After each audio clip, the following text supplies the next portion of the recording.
Hello fellow plantophiles. So it's been a while since I made a video with one of these watering trays, as my backdrop. But anyway, in this video I'm going to show you guys a cool setup for a small terrarium. So I have this jar, and this was given to me with a gel candle that a friend made.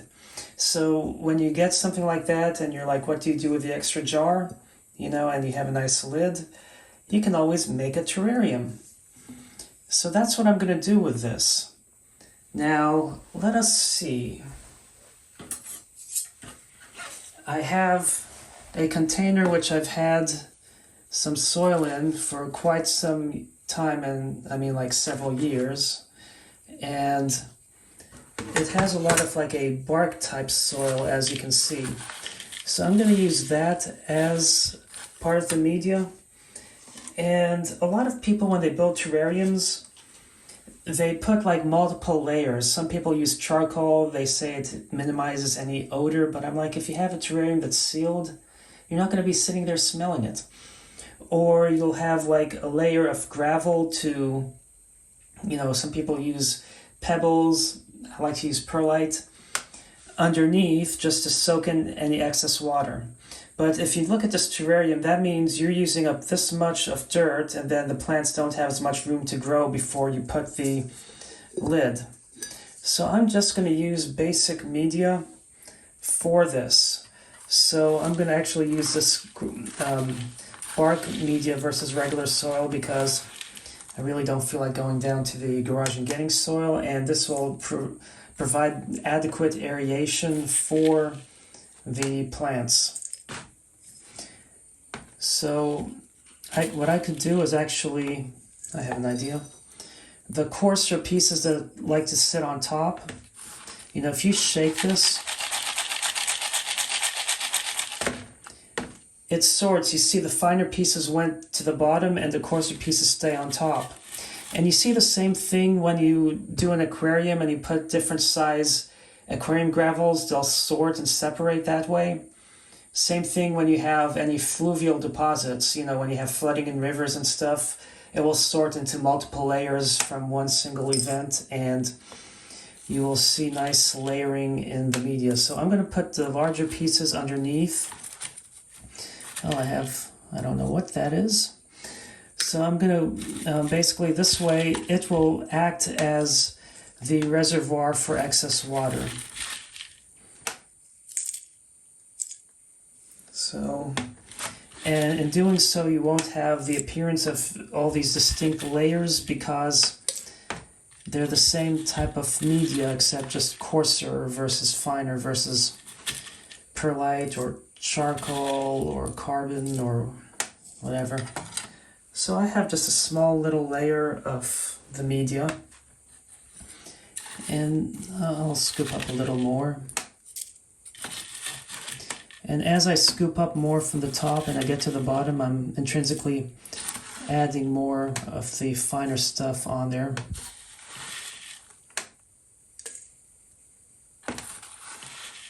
This has been sitting for several years. I prepared this to propagate some succulents, and then I never did anything with it for quite a while, so it's just been sitting for a while, but I need to use up this excess soil. So as you can see, I have a little bit, but only up to here, about a finger's width deep. And I can move this over.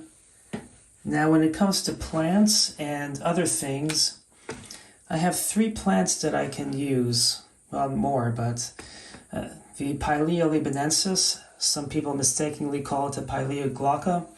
I have this really teeny tiny version of a wandering Jew. And I read online that you can propagate by taking cuttings and sticking in water. I have not had success, and I stuck these in, and you can see how the bottom seems to, well, not in these, but some examples in here seem to start rotting. Sometimes when you propagate them directly into media and you have the media adequately watered, you get a much better result than when you water propagate. Plus, water propagating gives you roots that are not, they're basically softer roots, more fragile because they're growing in water and not dirt. So when you propagate directly into dirt, you have a better chance of them surviving than when you propagate in water and transfer into soil. So then I'm still debating if I want to take a cutting from my beloved Peperomia Prostrata. They all start with P's on the genus, don't they? Because I kind of like this and it's growing really well where I have it. So I'm like, do I want to take a cutting to put in there? I might, just for ambiance. And then I took an old water tray, grabbed a couple rocks from the garden and some moss, and it was getting dark so I couldn't really cherry pick the moss. A lot of people will look at the soil underneath and they'll rinse the moss before putting in a terrarium. But just for time's sake, I'm just going to keep the soil in there. It will slowly percolate and provide additional nutrients.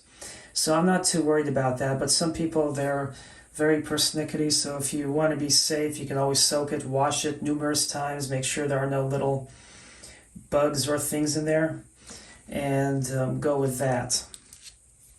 So these are the plants that I'm going to be using. Now, one thing I need are my snips and a container to water this with. Okay, so I got an empty Siggy's container. I love these things. And filled it with water, and I have my trusty snips. And I also have a spray bottle with orchid fertilizer. I don't think I used the right color marker. And this way I can provide a little bit of nutrients which will help the roots grow and the terrarium to flourish better, but I'm going to spray gently. When a media is extremely dry, spraying too hard will push it and make it airborne and then contaminate the sides. But I also don't want the fertilizer to crystallize on the glass and look ugly. So I'm going to first spray this down.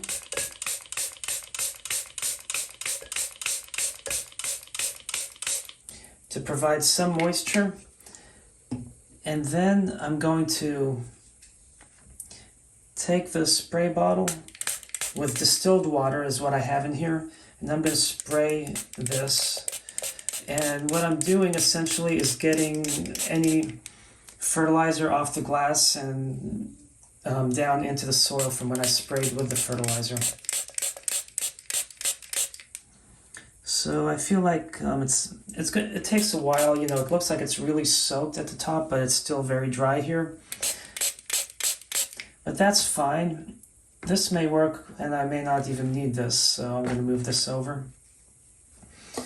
So I have these two rocks, and I may not use both, but oh, I have a gnat in there too. Lovely. So I'll have to figure out which one I want, but I'm going to put these in the water to soak, just so they can probably rinse clean. And let's see. So now this, I have taken so many cuttings, propagated and stuff, but I want to take a small piece because you start it small and then as it grows you can have it nice and prim. But let me just see. I also do need to cut a few more, stick in and just let this thicken. I think I'll grab this one.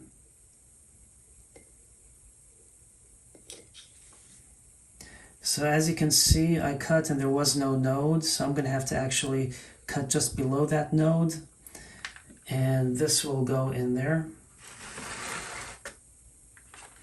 And I need to figure out how many of these I want.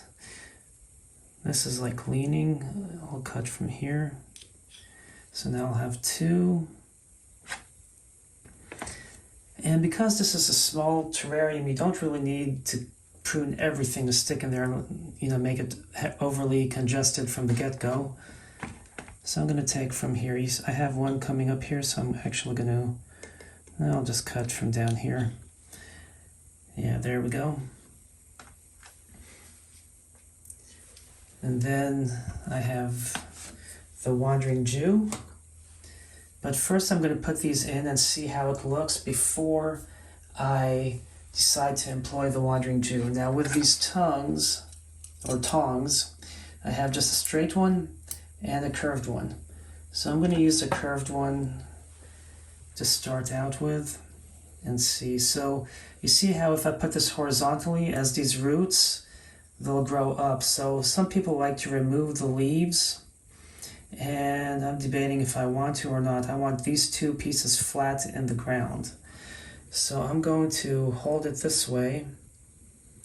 This leaf I'll take off. And I'll take that one off just so I have done a little bit of leaf removing for those of you who prefer that. And those might be more prone to die and decay first. So then I'm going to stick this in here. What you do is you press in there, if you can see, into the soil, then you fan this out and lift up. And that is a way to keep it in the soil. But as you can see, the top layer comes off and not the bottom because this has been excessively dry. So I have that, and I'm going to put a few more next to it. This one's growing upright, so I'm just going to grow it upright. And I'm going to do the same thing. I'm going to grab this, like this so, and I'm going to go in and stick it near the other one. And with the bark, it's getting tricky to stick through because you hit a flat piece of bark and then it doesn't do much. Now one thing is, you see how it's touching the glass? You want to make sure it's not constantly in contact with the glass, especially when you first set it up and it's wet. So I'm going to actually move these a little over. Oops.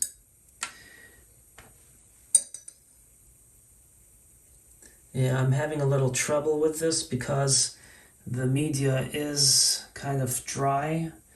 So I'm actually going to take some of this water that I put those rocks in and pour in there. And I'm not concerned on whether I initially overwater this to begin, because I'm going to wait till these establish and it starts to dry out before I actually put the lid on. So that's a system one can employ to get it to root in the terrarium. So now I'm going to stick this further from the glass.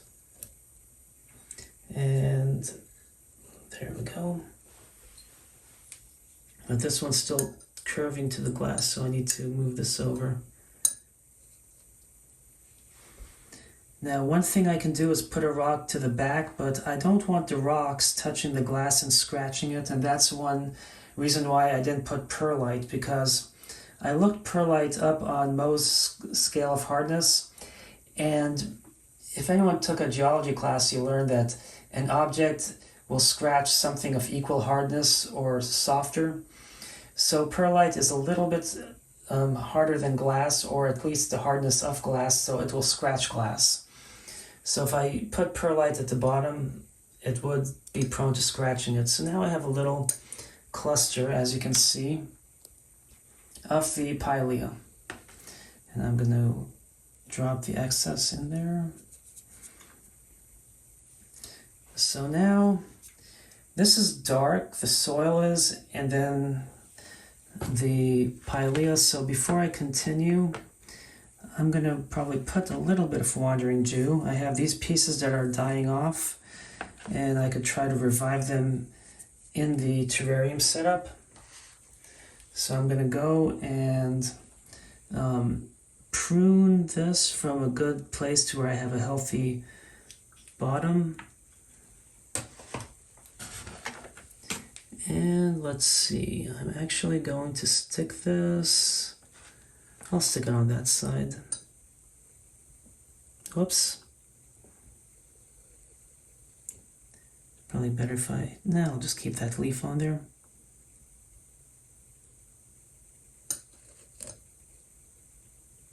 Okay, so that went in there nicely.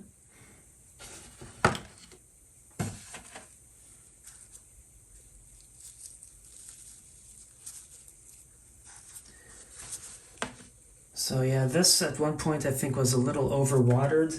You know, I water these and then I shift between an apartment and my parents on weekends, because most of my things are here after I like moved out of my house, and essentially I have things in two locations, so sometimes I may end up overwatering accidentally so that they don't die when I'm not around. So that's the predicament I'm in, because I'm not there at my plants constantly.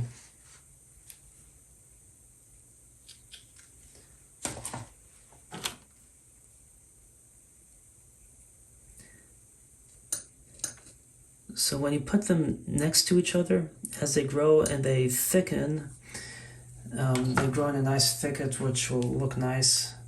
And I have this tiny piece. Yeah, I see a little rotting underneath. So I don't know why these don't do too well. I think if I keep this alive, come spring, I'm going to plant it outside. Because Wandering Jew, I believe, will stay alive. You know, they're orange, the purple ones survive this climate year-round outdoors in Zone 7. And hopefully this variety can also withstand the outdoors in Zone 7. Then whenever I need it, I can just harvest from the yard versus having to maintain it and constantly water and stuff like you do when you have indoor plants.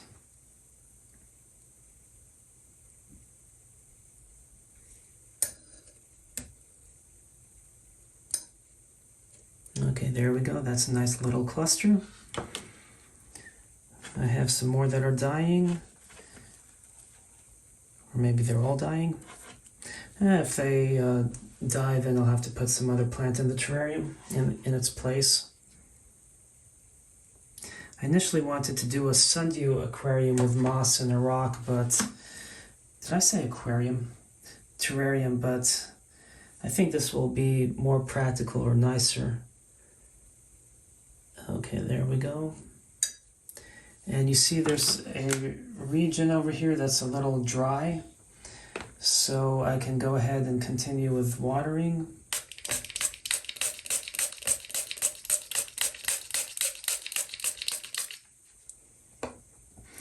And now I'm going to put a rock. Let's see.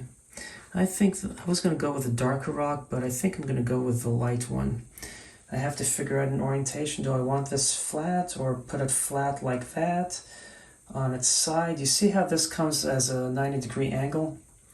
If I put it this way, this way, between these two, so I'll put it in the middle like that, it might actually give a nice perspective. So let's see if I can do that without breaking anything. Yep, I can, I think. I'm actually going to put this like that. So as these grow up and round, it's going to be great. And then this moss, I think I might wash it a little bit. Just because then it will actually work better at keeping the moisture in if it's already wet versus absorbing from it. So I'm not doing a full wash, getting rid of all the soil, but just a simple amount. And I'm going to put it in the front and press this down. Since this is curved, I'm going to take the flat portion and use that to press it down. And then as this moss grows and spreads, it will coat the bottom nicely. And let's see. Okay, right there. So now one thing I'm going to do is, before I continue, I want to get me some more distilled water. So I decided to go grab my wash bottle of distilled water.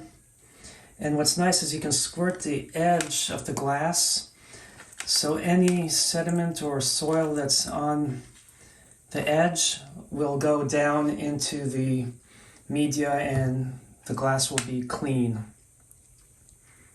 So now I feel like I do have to put a little bit more of stuff there. So let's see, I have, here's a good one. Oops, what am I doing? Okay, so yeah, that's a good fresh piece. So I'm going to take this. I can always take that leaf off and stick this in there. As the media is getting more and more wet, it's getting easier to work with. I have a piece of moss which will go on the back, just so that can eventually fill up there too. You know, in the more perfect sense, I would have grabbed more moss, but I can always put a little bit on the back, and it's really for the front to accent, so you can tell that this part here is going to be the front, but it's also nice to have a little bit of moss here and there, maybe even on the rock. But instead of on the rock, I'm going to first put a little bit more of the Wandering Jew, and then we'll go from there. So let me see. I'm trying to find pieces that are breaking off, because this is such... It's become messy in this pot, so I do plan to transplant it. And that piece is about dead. Here's one. So let's see, go trim it. I can trim it up here because the bottom didn't seem very sound. And this might suffice. You know, I like this miniature variegated Wandering Jew. Okay, there we go. I'm hoping these, as they grow, they'll grow nice and straight and up, and same thing with the Pilea libanensis. Now, the thing that I lament doing is, let me get that out of the way, is taking a small cutting from my Peperomia Prostrata. Ain't this a beautiful plant? Let me show you up close. And you have these nice long flowers. So this area is kind of clustered. So I'm going to try to figure out something from here that I can break off.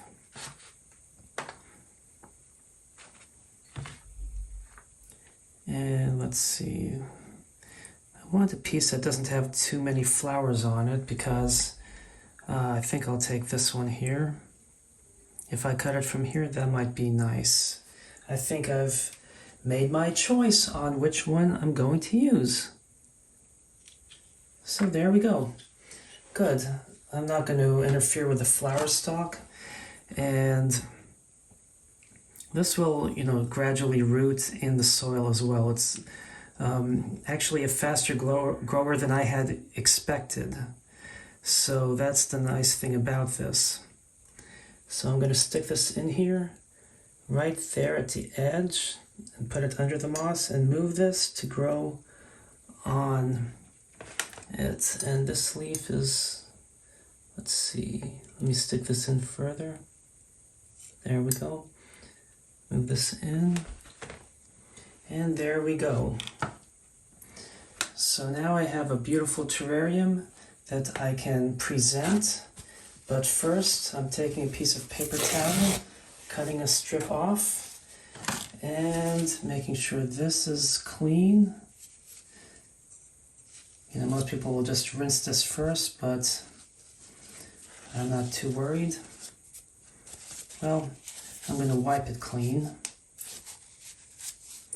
Take another piece, and then ball this up and just clean the glass so it can look more presentable.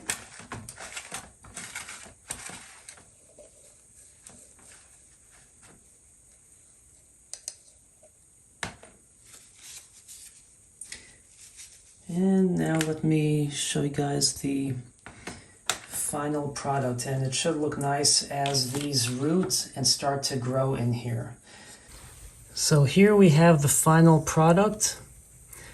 You can see the moss in the foreground, and growing against the rock I have the Peperomia Prostrata.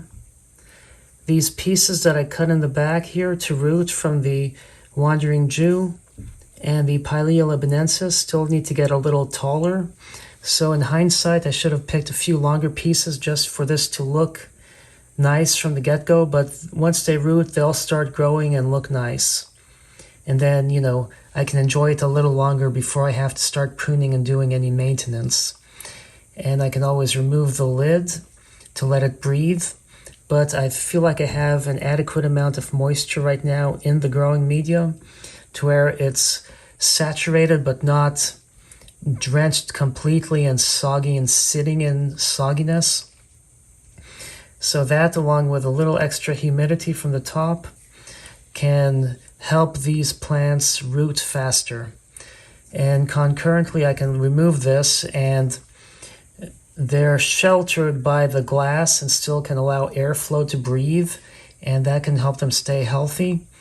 But this is a great little terrarium project that I hope you enjoyed, and thanks for watching. Please make sure you subscribe, and happy planting.